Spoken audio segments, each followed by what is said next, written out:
Okay guys, good morning. चालू कर रहे हैं आपका सेटिंग अप ऑफ बिजनेस का chapter number 2, types of companies.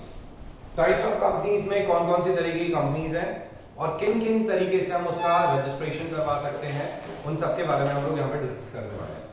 कई सारी चीजें बहुत ज्यादा बेसिक होगी जिसके बारे में मैं बहुत ज्यादा डिटेल में बात नहीं करूंगा, एंड हम इसके अंदर कुछ प्रैक्टिकल अप्रोच भी देखेंगे, मतलब डायरेक्टली कैसे रजिस्ट्रेशन करवाना है हम लोग खुद भी ट्राई करेंगे उस वेबसाइट पे जाने की। सबसे पहले बात करते हैं किसके बारे में, प्राइवेट कंपनी के बारे में। देखो, मेन तो कंपनी तीन तरीके की होती है, प्राइवेट कंपनी, पब्लिक कंपनी और ओपीसी। ओपीसी भी अपने आप में क्या होती है, प्राइवेट कंपनी होती है मेनली देखा जाए तो ये बोलता है इसमें section 268 of the companies act, private company means a company जिसका minimum paid up share capital as may be prescribe है ना, एंड व्हिच बाइज आर्टिकल्स। तो मतलब एक्चुअली लॉ ने कोई प्रेस्क्राइब्ड कैपिटल नहीं दे रखे भाई। Earlier this amount was 1 lakh rupees. Now law has waived off this amount. इस अमाउंट को बताया नहीं, बोला कि आगे प्रेस्क्राइब कर देंगे तो कर देंगे, अभी तो प्रेस्क्राइब्ड अमाउंट नहीं है। तो कोई भी पर्सन अगर चाहे तो प्राइवेट कंपनी ओपन कर सकता है, हाँ बिल्कुल ओपन कर सकता है। एक शेयर से भी आप प्राइवेट कंपनी ओपन कर सकते हो, 10 रुपए के शेयर से भी। तो यानी कि minimum paid up share capital की रिक्वायरमेंट ही खत्म हो चुकी है। प्रैक्टिकली लाख 2 लाख से तो कंपनी कोई चालू करता ही करता है, but paid up share capital, but चाहे तो 1 रुपए मतलब 10 रुपए से भी आप पेड अप शेयर कैपिटल बना के आप अपनी कंपनी को चालू कर सकते हो। इस लाइन का मतलब ये है, क्योंकि अभी तो देख नहीं रखा, मगर जो अपने आर्टिकल से क्या कर सकता है, restrict the right to transfer its shares. क्योंकि प्राइवेट कंपनी में मैक्सिमम कितने लोग हो सकते हैं बेटा, मैक्सिमम 200 लोग हो सकते हैं। Always remember this thing. अब प्राइवेट कंपनी में मैक्सिमम 200 लोग हो सकते हैं, तो ये लोग क्या कर सकते हैं, ये लोग के पास पावर है कि क्या कर सकते हैं, रिस्ट्रिक्शन क्रिएट कर सकते हैं, रिस्ट्रिक्ट कर सकते हैं राइट टू ट्रांसफर शेयर्स। ये बोलते हैं restrict the right to transfer shares except in 1% company, क्योंकि 1% नहीं, एक्सेप्ट इन 1% कंपनी, ठीक है, क्योंकि 1% कंपनी में तो एक ही मेंबर होता है, वो तो कर ही नहीं सकता। यहां पे रेस्ट्रिक्शन है कि आप ट्रांसफर कर तो सकते हो थोड़े से रेस्ट्रिक्शंस के साथ में, बट यहां तो 1% कंपनी में आप कर ही नहीं सकते। प्रोवाइडेड दैट 2 और मोर पर्सन होल्ड 1 और more shares in a company jointly. याद रखना, जॉइंट शेयर होल्डर्स को एक काउंट करा जाता है। जॉइंट शेयर होल्डर्स को कितना काउंट करा जाता है, 1। तो 2 या 2 से ज्यादा लोगों ने शेयर्स होल्ड करा है तो उनको क्या काउंट करा जाएगा, 1। They shall for the purpose of this clause be treated as a single member, उनको सिंगल मेंबर काउंट करा जाता है। अब एक चीज और याद रखना कि कंपनी के जो एम्प्लॉइज हैं, जिन एम्प्लॉइज को हमने ईसॉप में या स्वेट इक्विटी हमने शेयर्स दे दिए, तो उनको भी काउंट नहीं करा जाएगा। और जो हमारे एक्स एम्प्लॉइज हैं, मतलब फॉर्मर हमारे एम्प्लॉयमेंट में थे और अब उन्होंने एम्प्लॉयमेंट छोड़ दिया है, हमारे यहाँ की नौकरी छोड़ के चले गए हैं, तो उनको भी काउंट क्या नहीं करा जाता, 200 की मेंबरशिप में काउंट नहीं करा जाता। तो 200 की मेंबरशिप में किस किस को अवॉइड कर सकते हैं, कंपनी के एम्प्लॉइज को, कंपनी के पुराने एम्प्लॉइज को, farmer employees of the company, farmer मतलब पहले जो छोड़ के जा चुके हैं नौकरी, और तीसरा जॉइंट होल्डर्स को एक काउंट करा जाएगा। जॉइंट होल्डर्स को एक काउंट करा जाएगा। तो persons who are in employment of the company and persons who having been formerly in the employment, पहले हमारी कंपनी के एम्प्लॉयमेंट में थे, पर members of the company while in that employment के टाइम पे, नौकरी के समय पे हमने उनको मेंबर बना दिया है, continue to be members after employment cease. नौकरी तो चली गई, बट आज भी उनके पास शेयर्स है। बट सर ये क्यों है शेयर्स, अरे कंपनी ने उनको शेयर्स दे दिए थे, मालिक बना दिया था, बट सर ये तो आप बोल रहे मेंबर ही नहीं है। हाँ कोई बात नहीं, कल को हो सकता है प्राइवेट कंपनी पब्लिक कंपनी बन जाए तो तभी बेच के निकल जाएंगे, और अगर बेचना ही है तो कंपनी को बेच देंगे। समझ रहे हो। Prohibits any invitation to the public to subscribe for any securities। ये जो प्राइवेट कंपनी है पब्लिक को इनवाइट नहीं कर सकती कि तुम मेरी कंपनी के शेयर्स खरीद लो। कोई प्राइवेट कंपनी पब्लिक को इनविटेशन नहीं दे सकती है कि तुम मेरी कंपनी के शेयर्स खरीद लो। It must be noted that it is only the number of members that is limited to 200। याद रखना, नंबर ऑफ मेंबर्स 200 है। A private company issued debentures to any number of persons। The only condition being that invitation to public subscribe for debenture is prohibited। मतलब कोई मेरे पास आए और आके debentures में उसको इशू कर दूं, कोई लिमिट नहीं है। 300 लोग भी हो सकते हैं, बट मैं पब्लिक को इनवाइट नहीं कर सकता डिबेंचर खरीदने के लिए। समझ आ गई बात। The aforesaid definition of private company specifies the restrictions बता दिए, limitations बता दिए, prohibitions बता दिए, which must be expressly provided in articles of association। तभी वो प्राइवेट कंपनी कहलाएगी। अगर ये restrictions, limitations और prohibitions हटा दो तो वो तो पब्लिक कंपनी है। Prohibition on public issue, prohibition on public announcement लोग, limitations क्या है, 200 लोग, restrictions क्या है, ट्रांसफर नहीं कर सकते, तो ये तो सब हटाते ही वैसे वो पब्लिक कंपनी बन जाएगी। As per provision to section 14 of this act, if a company being a private company alters its articles in such a manner that they no longer include the restrictions and limitations, समझ रहे हो क्या? Restrictions और limitations को हटा दिया, which are required to be included in the articles of a private company, such company as from the date of such alteration ceases to be a private company. वो company private company नहीं कहलाएगी, वो company automatically क्या बन जाएगी? Public company बन जाएगी. A private company can only accept deposits from its members up to a particular limit in accordance with section 73 of the Companies Act. तो प्राइवेट कंपनी को अगर डिपॉजिट्स लेने हैं, पैसा लेना है, तो अपने मेंबर से ले सकती है, बाहर के किसी बंदे से पैसा नहीं ले सकती in the form of deposits. Okay, जैसे प्राइवेट कंपनी, जैसे कंपनी से जैसे होता है ना, अपन पैसा डिपॉजिट कराते हैं पोस्ट ऑफिस में, इसी तरीके से प्राइवेट कंपनी में भी करा सकते हैं, बट सिर्फ मेंबर्स ही करा सकते हैं और कोई नहीं करा सकते. ओके, ठीक. The word private limited must be added to the name by its private limited company. Private limited company के आगे इसका private limited word लिखा होना चाहिए, याद रखना. As per section 3 subsection 1, a private company may be formed for any lawful purpose. Private company किसके लिए बना सकते हैं आप? lawful purpose के लिए बना सकते हैं by 2 or more persons by subscribing their name to the memorandum and complying with the requirement of this act in respect of registration. दो या दो से ज्यादा लोग क्या कर सकते हैं? प्राइवेट कंपनी रजिस्ट्रेशन करवा सकते हैं. बट अगर ओपीसी हो तो ओपीसी में दो या दो से ज्यादा लोग की जरूरत नहीं है. ओपीसी में कितने लोग की जरूरत होती है? अपने को सिर्फ एक बंदे की जरूरत होती है. समझ गए ना? ओपीसी में सिर्फ एक बंदे की जरूरत है, वो करा सकता है क्या? अपना रजिस्ट्रेशन. तो लॉफुल पर्पस के लिए दो या दो से ज्यादा लोग क्या कर सकते हैं? अप्लाई कर सकते हैं कि हमें कंपनी का रजिस्ट्रेशन करवाना है. ठीक है, मिनिमम 2 लोग होने चाहिए, 2 डायरेक्टर्स होने चाहिए, याद रखना. ठीक है, द ओनली 2 मेंबर्स में आल्सो बिकम द 2 डायरेक्टर्स. जो 2 मेंबर्स हैं वही क्या कर सकते हैं? वो डायरेक्टर भी बन सकते हैं. मतलब मैंने, ठीक है, और मान लो मेरे ब्रदर ने एक कंपनी ओपन करी, 2 ही मेंबर 2 ही डायरेक्टर चलेगा. समझ गए? Characteristics of a private limited company. Members कितने? 2. मैक्सिमम कितने? 200. लिमिटेड लायबिलिटी होती है. ठीक है, liability of each member is limited. Limited कब तक? ठीक है, अप टू दी शेयर्स. ठीक है, उसके बाद नहीं होते लायबल. Perpetual succession. हर कंपनी की होती है, परपेचुअल सक्सेशन होती है. मतलब कल को मैं नहीं रहूंगा तो मेरा बेटा के कंपनी संभाल लेगा, जिसके बाद शेयर्स ट्रांसफर हो जाएंगे. तो इट्स लाइक दैट ओनली कि पर्सन में कम और go, but company will go on for ever.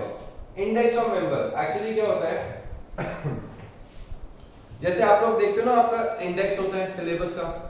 भाई अपन देखते हैं अपना बुक है, उससे पहले इंडेक्स होता है. उसी तरीके से एक index of members upon maintain करते हैं. ठीक है, और एक रजिस्टर ऑफ मेंबर्स मेंटेन करते हैं. तो जहां पे मेंबर्स कम से कम 50 होते हैं तो वहां को मेंटेन करा जाएगा, अदरवाइज मेंटेन नहीं करा जाएगा. तो private company has a privilege over a public company. They don't have to keep a index since the number of member was 50 से कम ही होते हैं generally in these companies. Where the public company is required to maintain. Public company को maintain करना पड़ता है क्योंकि वहां पे जनरली 50 से ज्यादा ही होते हैं मेंबर्स. ये बोलते हैं in short, maintenance of index is not necessary. यहां पे नंबर ऑफ मेंबर्स 50 से कम है. Number of directors 2. Public company में 3 होते हैं. Paid up capital, there is no minimum capital requirement. अभी भी मैंने बोल दिया, 10 रुपए से भी कंपनी चालू कर लो, कोई दिक्कत नहीं है. ठीक है, आगे लिखा है इसके अंदर prospectus. Prospectus is a detailed statement of the company affairs. Prospectus क्या है? डिटेल्ड स्टेटमेंट है कंपनी अफेयर्स का, which is issued by a company for its public. However, in the case of a private limited company, there is no such need to issue a prospectus, क्योंकि prospectus आप public में issue करते हो. यहाँ पे आप public में जा ही नहीं रहे, तो prospectus इशू करने की रिक्वायरमेंट है ही नहीं. मिनिमम सब्सक्रिप्शन क्या होता है? मिनिमम सब्सक्रिप्शन की ऐसे कोई रिक्वायरमेंट है नहीं. ठीक है, क्योंकि पब्लिक में तो अलॉटमेंट करते नहीं है लोग. अब नेक्स्ट बात करते हैं अपन incorporation of a private company, which is the most important topic. कोई भी नहीं पूछेगा characteristics of a private company, but अब जो मैं टॉपिक कराने वाला हूं वो बहुत इंपॉर्टेंट है और बिल्कुल पूछा जा सकता है एग्जाम के अंदर. Incorporation of a private company. Private company कैसे इनकॉर्पोरेट करेंगे अपन? ठीक है, अब प्राइवेट कंपनी इनकॉर्पोरेट करने के लिए सबसे पहले बोल रखा है apply for name approval, log in to MCA website. अब एक काम करते हैं, एमसीए की वेबसाइट पे चलते हैं अपन. ठीक है, let's go to MCA website.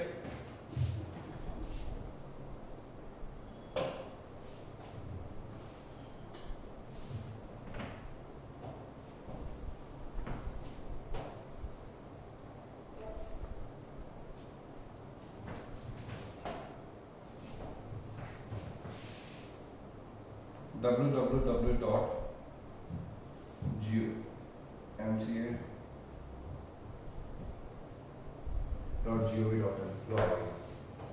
ये आ गया मिनिस्ट्री ऑफ कॉर्पोरेट अफेयर्स. आ गया. है ना, home page ministry of corporate affairs का, ठीक है, सारी की सारी चीजें इसके अंदर आ गई, नोटिस आ गए, सर्कुलर आ गए। ये बोलता है क्या करना है, register a new company, register a new LLP, register a new company, ठीक है। कैसे रजिस्टर कर सकता हूँ, फॉरेन कंपनी, ठीक है, एमसीए के अंदर लॉगिन करके, आईएमसीए लॉगिन की डिटेल्स मांगेगा,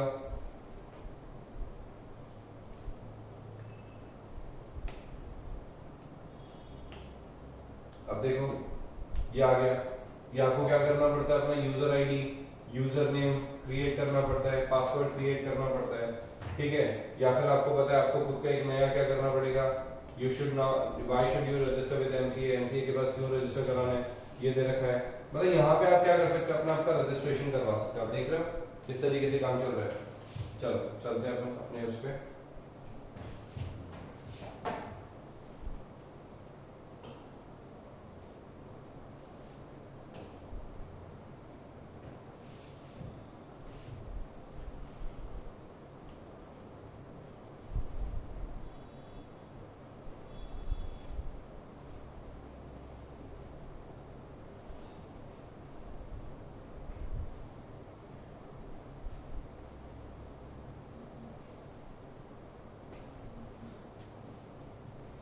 हाँ जी, login on MCA website, MCA website पे जाके लॉगिन करना पड़ेगा। Applicant have to login into their account on MCA website, MCA website पे क्या करना पड़ेगा, लॉगिन करना पड़ेगा। अभी आपको दिखाया मैंने।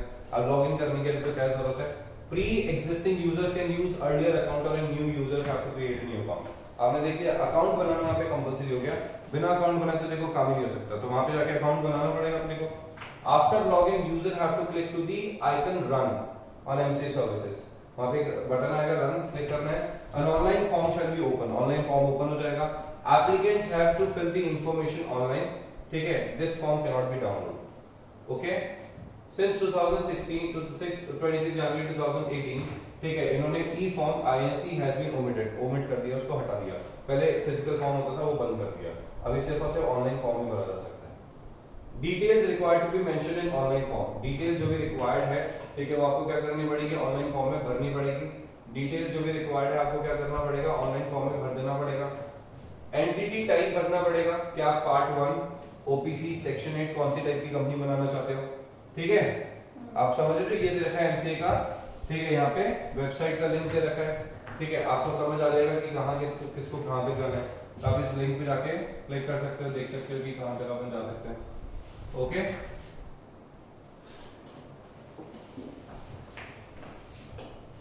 अब यहाँ से डायरेक्टली वेब सर्च कर सकते हो कि आप, ठीक है, आप समझ जाओगे कि हाँ ठीक है कहाँ तक जाना है, समझ रहे हो, लो आगे समझ लो, ठीक है। Run reserve unique name, unique name reserve करने के लिए बोल दिया, ठीक है, तो रिजर्व यूनिक नेम, अब आप वहां पे अपना यूनिक नेम रिजर्व कर सकते हो, ओके।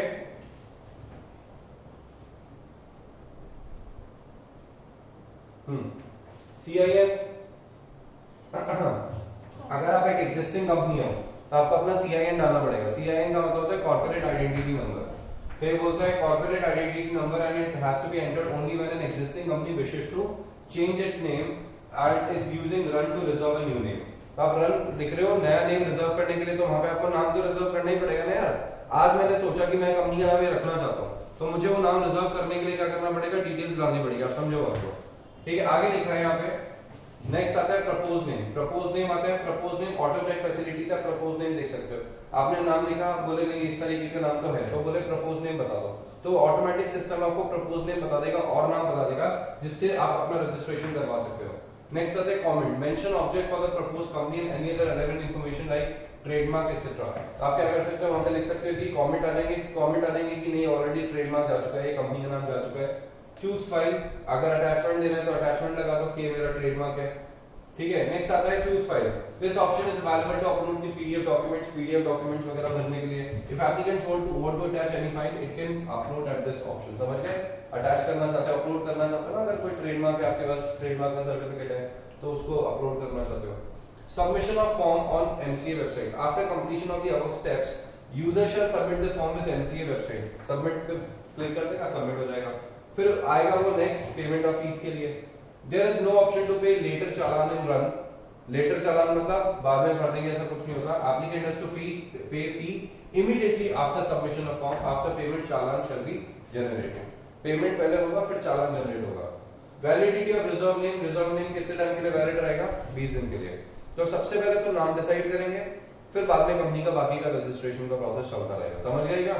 तो सबसे पहले सबसे बड़ी चीज यही होती है कि नाम तो डिसाइड कर लो तुम, तो नाम डिसाइड हो गया, उसके बाद की कार्रवाई आगे करते रहेंगे। यहाँ पे चीज पहले डिसाइड करेंगे। अब होता है नाम रिजर्व होने के बाद preparation of documents for incorporation. अब बाकी डॉक्यूमेंट्स बनाएंगे अपन, 20 दिन का टाइम है, 20 दिन के अंदर अंदर अपने को कंपनी का बाकी का काम कंप्लीट करना है। तो after approval of name of proposed company, applicant has to prepare the following, ठीक है, बिलो मेंशन डॉक्यूमेंट्स। क्या क्या? Declaration by first subscriber and first director, first subscriber और फर्स्ट डायरेक्टर का डिक्लेरेशन जाएगा कि कंपनी से रिलेटेड जितनी भी लॉ की रिक्वायरमेंट है हम पूरी कर रहे हैं, और प्लस हम लोग ने कोई गलती नहीं करी है, हम लोग कन्विक्टेड नहीं है, इस तरीके की इनको क्या करना पड़ेगा? डिस्क्रिप्शन देना पड़ेगा, डिटेल देना पड़ेगा। तो declaration by first subscriber and first director. दूसरा आता है क्या?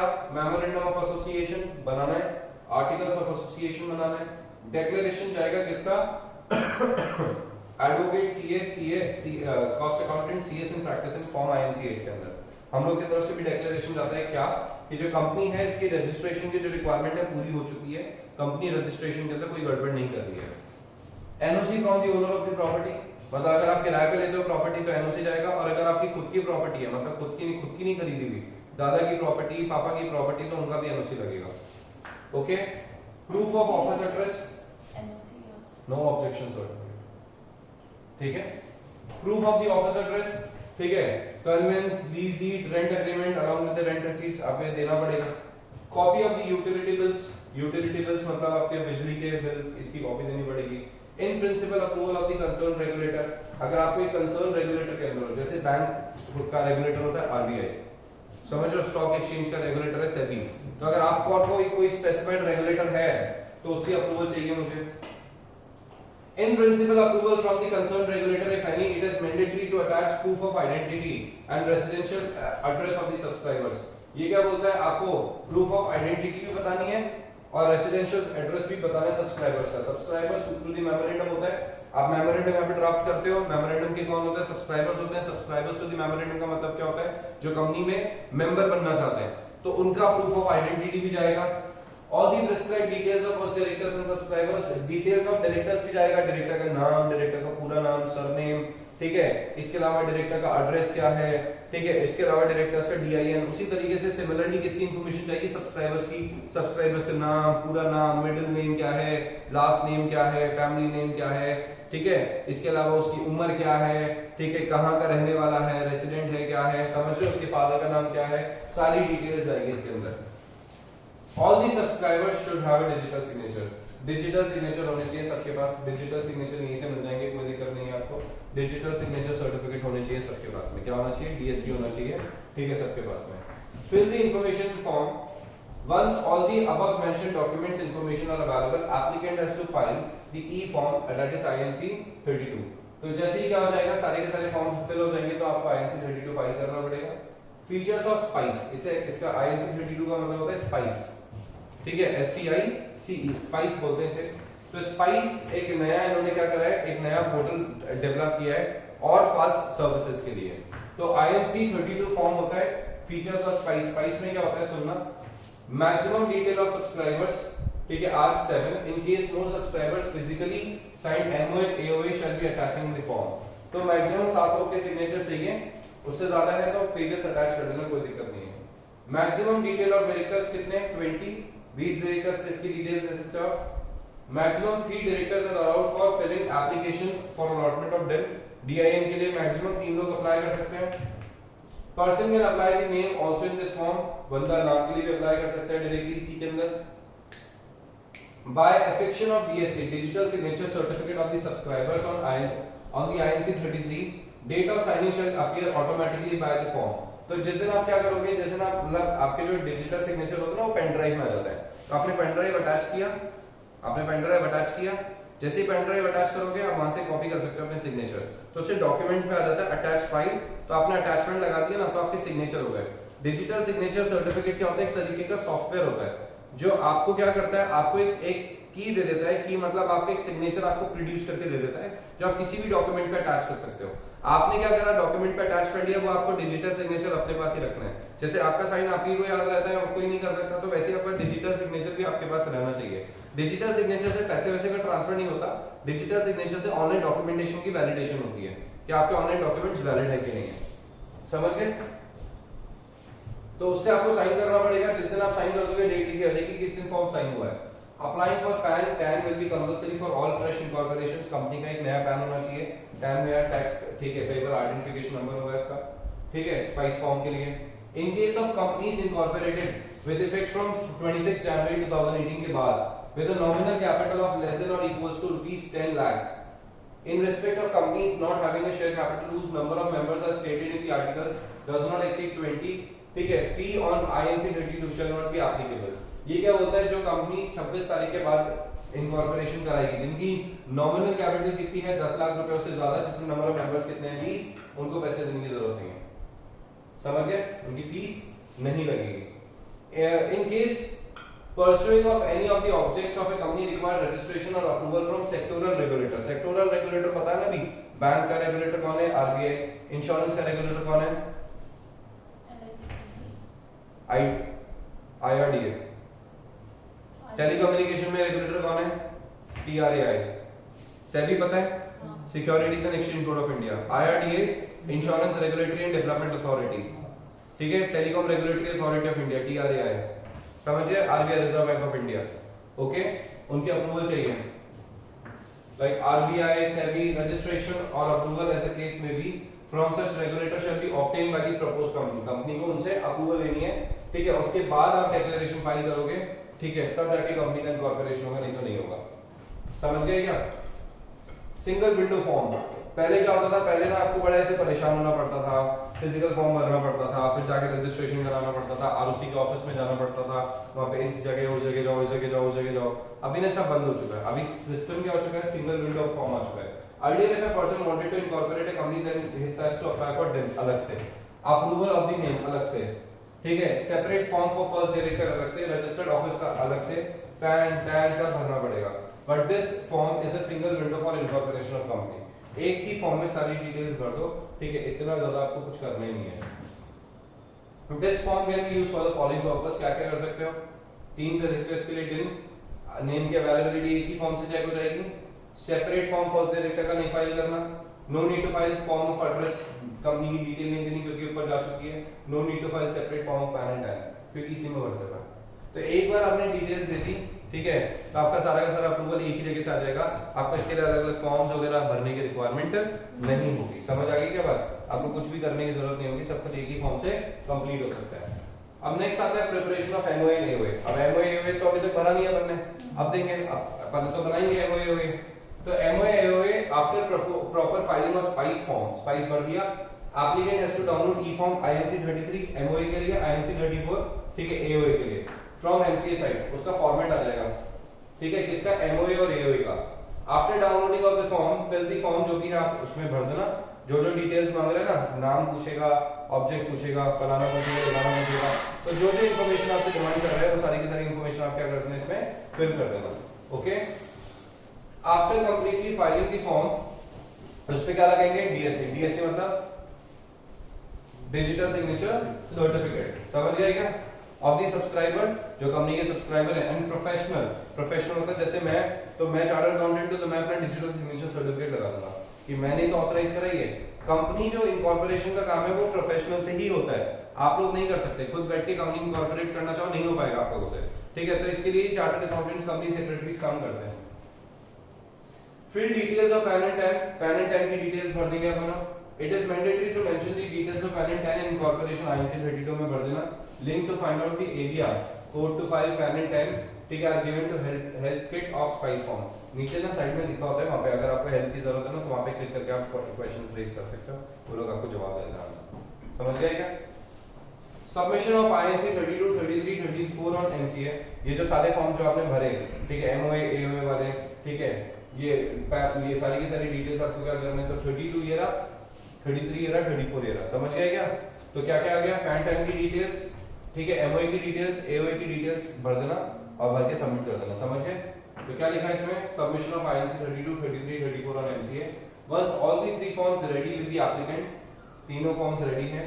Upload all three documents linked from on MCA website and make the payment for the same. और पेमेंट दे देना. हाथ खत्म हो गया. ठीक है. नेक्स्ट आता है certificate of incorporation on the basis of information filed. Registrar shall issue a certificate of incorporation. जैसे आपने सारी की सारी इंफॉर्मेशन भर दी, मैं सेटिस्फाइड उस इंफॉर्मेशन से. अब मैं आपको क्या कर दूंगा? अब मैं आपको सर्टिफिकेट ऑफ इनकॉर्पोरेशन दे दूंगा that the proposed company is incorporated. Company incorporate हो गई है. Registrar shall allot to a company a certificate a corporate identity number. आपको क्या दे दिया जाएगा? CIN दे दिया जाएगा. कॉर्पोरेट आइडेंटिटी नंबर आपको एक अलग से पहचान मिल जाएगी. ठीक है. which shall be distinct identity for the company. जो कंपनी के लिए डिस्टिंक्ट आइडेंटिटी होगी. ठीक है. और साथ में क्या मिल जाएगा? CIN, पैन और टैग सब मिल जाएगा कंपनी को. सब कुछ एप्लीकेबल हो जाएगा कंपनी का. समझ गए? फाइनली कंपनी क्या कर सकती है? अपना बिजनेस चालू कर सकती है. Common of business. A company having share capital shall not commence any business or exercise any borrowing powers unless. Company क्या नहीं कर सकती? कंपनी जिसके पास शेयर कैपिटल है वो तब तक बिजनेस चालू नहीं कर सकती जब तक कंपनी क्या नहीं करेगी? Unless within 180 days of incorporation date a declaration is filed by directors to registrar. आपने जब तक क्या नहीं करा? 180 दिन के अंदर क्या नहीं करा? 180 दिन के अंदर याद रखना. 180 दिन के अंदर कंपनी को क्या करना है? कंपनी को डिक्लेरेशन फाइल करना है. डायरेक्टर्स फाइल करेंगे ROC को. क्या कि जो हर सब्सक्राइबर था उसने शेयर्स खरीद लिए हैं और पैसा दे दिया है. अब होता क्या है मैं आपको बताता हूं. देखो जब अपन बात करते हैं किसके बारे में? डायरेक्टर्स के बारे में. ये डायरेक्टर्स को क्या करना है? डायरेक्टर्स को डिक्लेरेशन फाइल करना है कि जो मेमोरेंडम था ना, MOU जो था, उसके जो सब्सक्राइबर्स हैं, उसके जो कौन है? सब्सक्राइबर्स हैं, है ना. Every subscriber to number of shares जो उसके नाम के अगेंस्ट लिखे हुए हैं, जो उसके नाम के अगेंस्ट लिखे हुए हैं. ठीक है. जैसे सब्सक्राइबर है X, Y, Z, 3 सब्सक्राइबर्स हैं, है ना. मान लो प्राइवेट कंपनी है, 3 सब्सक्राइबर्स हैं. इसने कहा मैं 1000 शेयर्स खरीदूंगा 10 रुपए का एक. इसने कहा मैं 3000 शेयर्स खरीदूंगा 10 रुपए का एक. इसने कहा मैं 5000 शेयर्स खरीदूंगा 10 रुपए का एक. तो इसने इतने खरीद लिए, इसने इतने खरीद लिए, इसने इतने खरीद लिए और पैसा दे दिया कंपनी को. समझ गए क्या? ये डिक्लेरेशन फाइल करना है कितने दिनों के अंदर? ये डिक्लेरेशन फाइल करना है 180 डेज के अंदर. ओके. डायरेक्टर्स को कंपल्सरी है. और दूसरा बोलता है the company shall file with the registrar verification of registered office. Registered office जो है इसका, जो कंपनी का रजिस्टर्ड ऑफिस होगा, उसका वेरिफिकेशन भी फाइल करना है. वेरिफिकेशन का मतलब क्या होता है? वेरिफिकेशन का मतलब होता है कि हमारा रजिस्टर्ड ऑफिस है. कैसे फाइल करेंगे वेरिफिकेशन? उसकी फोटोज भेज देना. ठीक है. रेंट एग्रीमेंट की कॉपी. ठीक है. रेंट रिसीट, अकाउंट से जो ट्रांसफर हो उसकी डिटेल्स. ठीक है. अंदर की फोटोग्राफ्स. ठीक है. तो ये सब भेज देना. ठीक है. मतलब जब अपन रेंट पे करते हैं तो सामने वाला रसीद भेज देता है. ठीक है. उसकी बात कर रहा है. तो ये सारी की सारी डिटेल्स खुद की प्रॉपर्टी है तो कोई दिक्कत नहीं. खुद की प्रॉपर्टी तो खुद की प्रॉपर्टी के डॉक्यूमेंट्स, फोटोग्राफ्स भेज देना. वैसे 180 डेज का फिक्स. ये 180 डेज फिक्स है. इससे लेट करा तो कंपनी का रजिस्ट्रेशन कैंसिल कर दूंगा मैं. क्या कितने भी जाने? वैसे तो हां, वैसे तो 2 साल में. हां, कब से काम होता है 180 डेज? 180 सर्टिफिकेट ऑफ इनकॉर्पोरेशन की डेट से. जैसे COI मिल गया उसके 180 दिन के अंदर इन दोनों डिक्लेरेशन चाहिए, नहीं तो कंपनी खत्म है आपकी. ठीक है. 180 दिन के बाद कंपनी बंद कर दूंगा मैं. बंद भी कर सकता हूं, मौका भी दे सकता हूं, वो मेरे पे डिपेंड करता है. नेक्स्ट आता है privileges and exemptions of private company. अब प्राइवेट कंपनी को क्या प्रिविलेज मिला हुआ है, क्या क्या इसको फायदा होता है? ठीक है. उसके बारे में मैं आपको बताता हूं.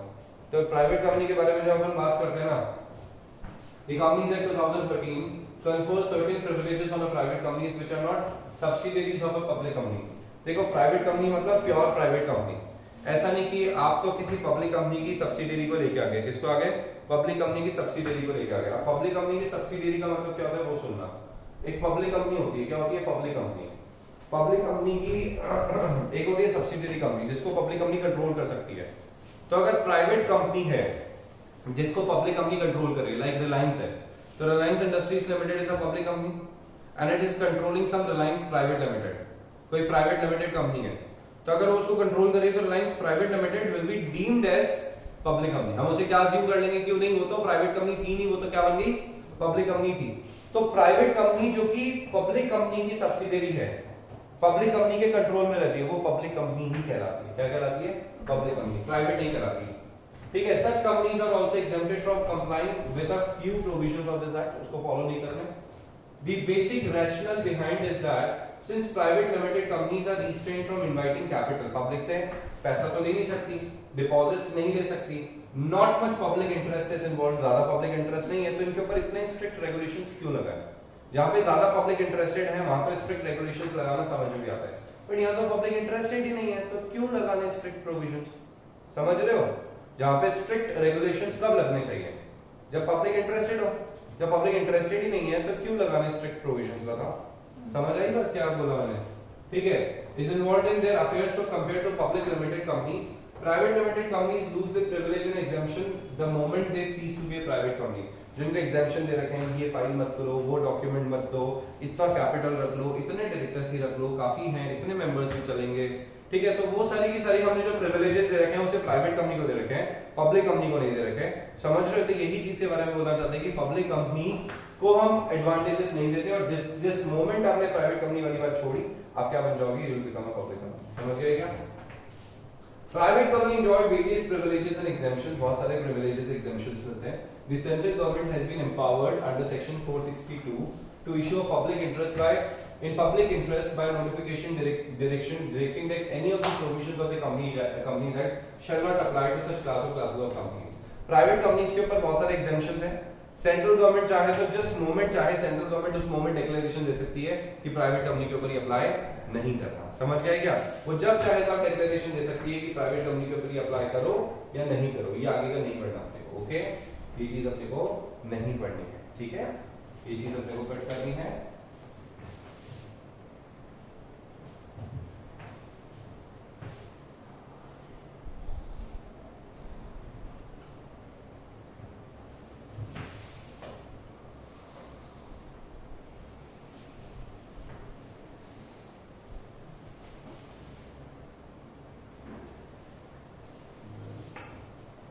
आगे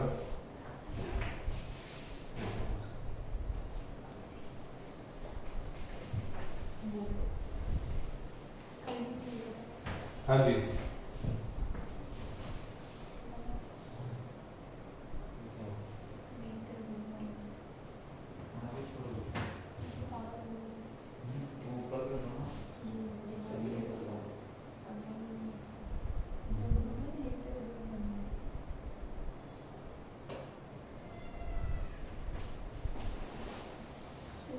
अब देखो क्या लिखा है। Private companies enjoys various privileges and exemptions, ये हो गया।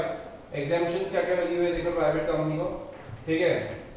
एग्जेम्पशंस, मॉडिफिकेशंस एंड अडैप्टेशंस देखना। First, chapter number 1 section 276 preliminary shall not apply to section 188, इसके ऊपर सेक्शन 188 अप्लाई नहीं होगा, ठीक है? रिलेटेड पार्टी के लिए कोई रेफरेंस नहीं दे रखा, ये सब पब्लिक कंपनी के अंदर आता है। रिलेटेड पार्टी क्या होती है बाद में देखेंगे। होल्डिंग सब्सिडियरी कंपनी, ठीक है? A holding subsidiary or an associate company of a company, a subsidiary of holding company to which it is also a subsidiary, मतलब ये बता रखा है कहाँ पे क्या क्या एप्लीकेबल है। इसमें जैसे चैप्टर नंबर 4 सेक्शन 43 यहाँ पे एग्जेम्पशन दे रखा है। चैप्टर नंबर 4 सेक्शन नंबर 62 यहाँ पे अपने को दे रखा है। 62 1B दे रखा है, 67 दे रखा है। यहाँ इन सब जगह पे क्या कर रखा है, प्राइवेट कंपनीज को हमने क्या कर रखी है, ठीक है? हमने, ठीक है, एडवांटेजेस प्रोवाइड कर रखे हैं, ठीक है, कि आपके ऊपर क्या नहीं होगा, हम आपके ऊपर रिस्ट्रिक्शंस इंपोज नहीं करेंगे। तो कुल मिला के जो जितने एग्जेम्पशंस आपको मिले गए हैं जून 2017 के बाद, 16 तो ये एग्जेम्पशंस है। उसके बाद हमने एग्जेम्पशन दे रखे हैं प्राइवेट कंपनी को कितने, उसके बाद हमने प्राइवेट कंपनी को एग्जेम्पशन दे रखे हैं, यहाँ पे देखना